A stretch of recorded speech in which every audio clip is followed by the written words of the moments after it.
Hey, good morning. It's Dr. James. I do hope and pray this message finds you and your loved ones peaceful, thriving, and well. And this morning, I took a lot of extra time before I hit the go button because I want to do this message justice. I was asking God, asking the universe, asking the light, please stay with me this morning. I want to make sure this message really does what it's intended to do. I think all of us in the spiritual path have had experiences of darkness and experiences of a lot of pain. And we may be in a place right now, we're looking in the future, we're going, oh my goodness, it feels dark. It feels painful. It feels ominous. I'm not sure if I want to just even look. I'm not sure how I can get to the other side of it, whatever the other side means. There's so much stuff happening on this planet right now. And it reminds me of a time 30 plus years ago when I was working on getting on the other side of drugs, alcohol, drama, self-hate, dark stuff. And it was hard because all I knew is that it looked like it was going to be impossible. Everything I knew was wrapped up in a lot of dark habits and just community that wasn't interested in doing the deep work. And here I was in my early 20s trying to figure out what deep work even meant. I just knew that I was in a lot of pain, and I just knew that I had to change. And I knew I didn't know how to do it. So what did I do? I moved into a spiritual community, and I met an Eastern teacher. And this Eastern teacher said something to me one morning when I was really going through a particularly dark time. He said to me, don't be afraid of looking at the dark. Just take yourself out a few more inches, a few more hours, a few more paces, and you will see that there is light rising on the other side. That's when the sun comes up and gives you the truth, reflects back to you who you really are. You can see the shadow, but you can also see what's in front of you. What a beautiful image. And I remember being a young man and just going, oh, so that's what I want to focus on. I don't necessarily want to be afraid of the dark and figure out how do I motivate myself to get through the darkness. Go ahead and allow pleasure, peace, purpose, joy, compassion, all those experiences. Just go ahead and feel those, visualize those. And I came across an amazing study last night that really spoke to this. And it's amazing, right? Here it is 30 plus years later, and the science is now going, oh, guess what?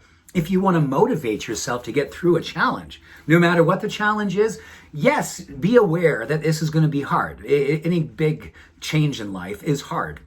Sobriety, getting out of dramatic relationships, steering clear of certain entities and certain beings that just don't work anymore as you're growing and evolving.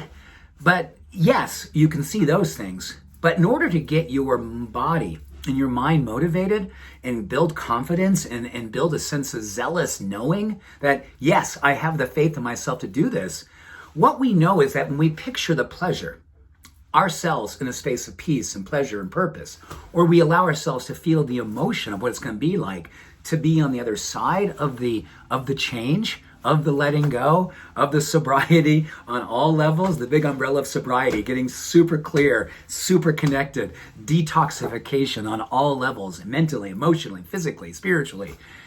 And then what happens? There's this little nugget in your brain. I like to call it a nugget. It's tiny. And it's called the nucleus accumbens. Nucleus accumbens. All it does is squirt dopamine under the influence of a pleasurable vision, a pleasurable emotion. And throughout the day, as you're making changes in your life, as you are looking out in front through your meditation, don't be afraid in your meditations. At the end of the day, at the end of your meditation practice, whenever you do it, go ahead and just take a few moments and just go ahead and feel pleasure, see pleasure, allow pleasure. Because what happens is this little nucleus accumbens starts squirting nice, systemic, brief, but powerful dopamine, confidence, motivation, faith, belief, tenacity, persistence, self-love, self-belief, pulse, helping you to not steer away from the darkness, but keep your light on in the darkness. By knowing on the other side, the sun comes up, you'll see the shadow, but you'll see what's in front of you. You'll see the peace, the possibilities, your purpose, your essence. So, whatever it is that you may be working on, or someone that you love is working on something, trying to change, evolve, let go, release. Take the shackles of self-oppression off your heart, and be who you are. Live your truth. Be free to be. Share this with them. Share it with yourself. Love yourself through this time. Allow. Willingness over willpower.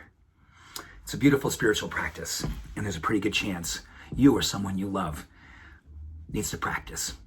We all need to practice. Practice makes for purpose. Purpose makes for peace.